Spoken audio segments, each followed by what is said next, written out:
자, 다음은 부동산 전망대 서창원시 공공주택 리모델링 사업과 관련한 이야기 나눠보도록 하겠습니다. 창신대학교 부동산학과 정상조 교수 직접 나오셨습니다. 안녕하십니까? 네, 안녕하세요. 네.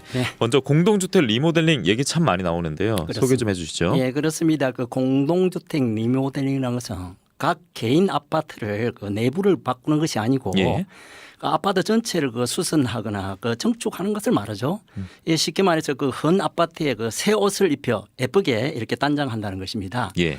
그 흔히 재개발, 재건축하고 뭐가 다르냐고 이렇게 묻는 사람들이 많은데 예. 많이 다릅니다. 그렇습니까? 예, 재개발, 재건축은 그야말로 낡은 건물을 완전히 허물고 철거를 하고 예. 겉에 그 다시 짓는 것이고, 이 공동주택 리모델링이라는 것은 아파트 기본 골조를 그대로 유지한 채 새로 그 정비해 나가는 주거 환경 사업이다, 이렇게 보면 되겠습니다. 네. 그런데 우리 지역 창원에 그 새 옷을 입는 아파트가 많은가 봐요. 그렇습니다. 예. 예, 지금 리모델링 그 바람을 불고 있습니다. 맞습니다. 예, 예.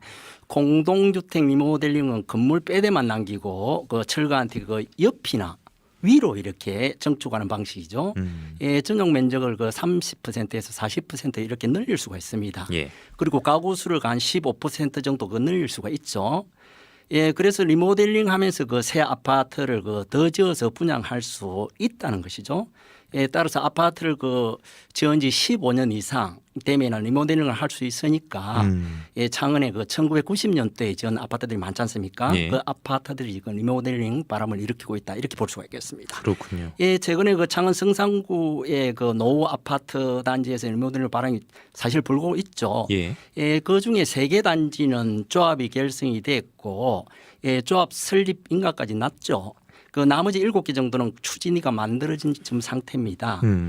예, 그 중에서 가장 먼저 그 조합을 결성한 성은토월 그랜드타운 같은 곳은 전체 가구 수가 6,200가구가 넘습니다. 여기 진짜 크더라고요. 많습니다. 예. 예.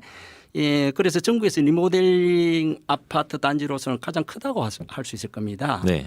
예, 문제는 창원 그 성산구에서의 리모델링 바람이 앞으로 어떻게 불지 그 세간의 관심이 많다고 이렇게 할 수 있겠습니다. 예. 예. 물론 다 장단이 있겠죠. 이거 생각해 보면은 아예 다 부수고 새로 짓는 게 아니기 때문에 공사비도 적게 들 것 같고요. 맞습니다. 기간도 예. 분명 단축이 될 텐데 예, 예. 또 뭐 추가적인 장점 요소가 있습니까? 그렇습니다. 예. 그 재개발, 재건축에 비해서 이러한 장점이 있는 건 사실입니다. 예. 그 재개발, 재건축보다 그 공사 기간이 짧다 그렇죠. 하는 메리트가 있죠. 예. 네. 왜냐하면 그 재건축, 재개발처럼 그 건물을 완전 밀고 허물고 처음부터 짓는 게 아니고, 네. 이 리모델링은 건물 그 골격만 그대로 두고 내부를 수선하고 아까도 말했지 예쁘게 그 정비해 나가는 과정이기 때문에 예. 예, 공사비가 적게 든다는 뜻이죠.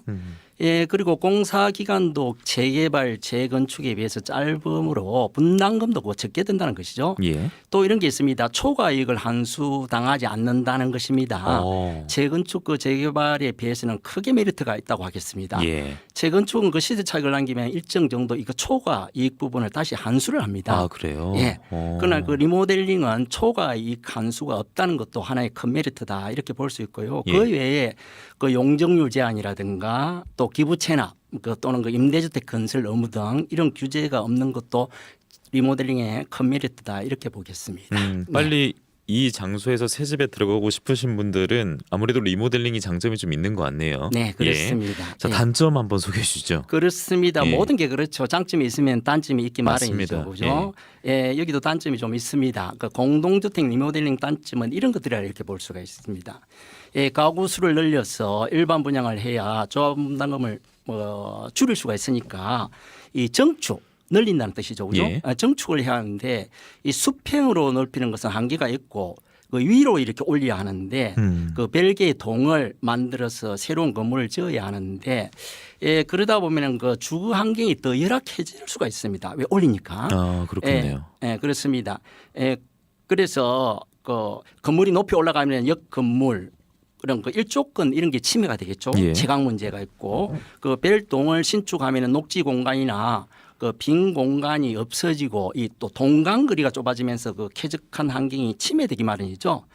에 따라서 리모델링으로 이렇게 인해서 앞 건물이 시야를 가리거나 또 공터에 건물이 그 세워진다고 하면은 기존의 주민들이 반발이 나올 수가 있겠죠. 예. 반발 나올 수밖에 없습니다. 그리고 또 하나는 리모델링으로 인해서 그 층고가 낮아진다는 것입니다. 무슨 소리냐면은 1990년대 그 지은 아파트들은 대부분 층고가 2m 30 정도밖에 안 됩니다. 예. 그 리모델링을 하면서 층간 소음이나 스프링클러 등에 이렇게 배관을 이렇게 설치를 하다 보면은 바닥이 두꺼워지니까 두꺼워질 수밖에 없죠. 예, 예. 그만큼 그 천정이 낮아지니까 답답하게 느낄 수 있다는 것도 이 리모델링의 하나의 그 단점이다. 이렇게 보겠습니다. 그렇군요. 네. 참 이런 장단을 여러분 꼭 좀 확인하셔야겠고, 자 마지막으로 창원시에서 이제 이 바람이 불고 있지 않습니까? 네네. 이 리모델링에 대한 저 법적 토대도 미비한 상황이라고 하는데 일단 리모델링 뭐 유의사항 좀 짚어주고 마무리할까요? 네네. 네. 예.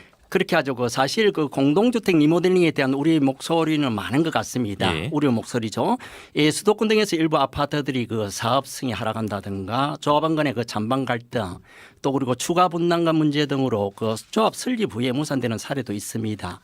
예, 특히 돈 문제가 가장 그 심각한 갈등으로 치닫는 경우가 많은데 그 예컨대 약 2억 원 정도의 분담금을 내게 될 거라는 그 예정 분담금을 이렇게 정했는데 그 지금처럼 물가가 상승한다든지 아니면은 그 금리가 인상한다든지 또 부동산 경기가 이렇게 침체 요인으로 추가 분담금이 또 발생할 수도 있다고 친다면은 예. 이건 정말 실익을 따져볼 필요가 있다 이렇게 봅니다.